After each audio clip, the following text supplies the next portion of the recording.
ఎందుకంటే పొలిటికల్గా కూడా ఇది మారిపోయింది కాబట్టి, Political గా- రాజకీయ అంశంగా మారింది కాబట్టి దీన్ని చంద్రబాబు నాయుడు గారు ఏ రకంగా వాడుకున్నారు? ఎక్కడికి వెళ్ళినా సరే బాబాయ్ గొడ్డలండి, బాబాయ్ గొడ్డలి, అని బాబాయ్ గొడ్డలని వీళ్ళు ఊపిరి, వీళ్ళేమో చాలా మంది సలహా ఇచ్చాను, నేను కూడా సలహా ఇచ్చా. అరే వాళ్ళు ఇంత అటాక్ చేస్తుంటే మీరు కనీసం ఈ ఫ్యాక్ట్స్ అన్నీ ఉన్నాయి కదా, అవును. అప్పటికి ఇచ్చిన ఛార్జ్ షీట్లోనే ఉన్నాయి అన్నీ, అవును, ఫస్ట్ ఛార్జ్ షీట్తో పాటే అన్నీ ఉన్నాయి కదా, ఇది మర్డర్ ఫార్ గెయిన్ కదా, మీరు ఎందుకు చెప్పడం లేదంటే వాళ్ళు చెప్పిన సమాధానం ఏమి తెలుసా?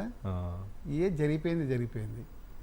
మా బాబాయ్ వెరీ టాల్ ఫిగర్, ఓకే, రాజకీయంగా కానీ ప్రజల దృష్టిలో కానీ అవును. ఏం టచ్ అయితే కూడా ఇవన్నీ బయటకు వస్తాయి కదా. ఒక వ్యక్తిత్వాన్ని కాపాడడం కోసం చేయడం వల్ల వాళ్ళు ఎంత నష్టపోయారు? అదే గరళం దాగిన శంకరుడు అంటాడు కదా, అవును. జగన్మోహన్ రెడ్డి ఈ కేసులో ఆయన వాళ్ళ బాబాయ్ వాళ్ళ కుటుంబం రెస్పెక్ట్ హానర్ కాపాడుకునేకి విషయం దాగి ఆయనే కాదు మొత్తం ఆయన అనుయాయులంతా ముంచేసినాడు. ఇప్పుడు నేను చాలా మాటలు చెప్పా, నేనంతా లైన్ చదివాను, ఇది కేవలం ఆ డాక్యుమెంట్స్ కోసమే మర్డర్ చేశారు. ఆ డాక్యుమెంట్స్ కూడా ఎక్కడ ఉన్నాయి, అన్ని అక్కడ ఉన్నాయి.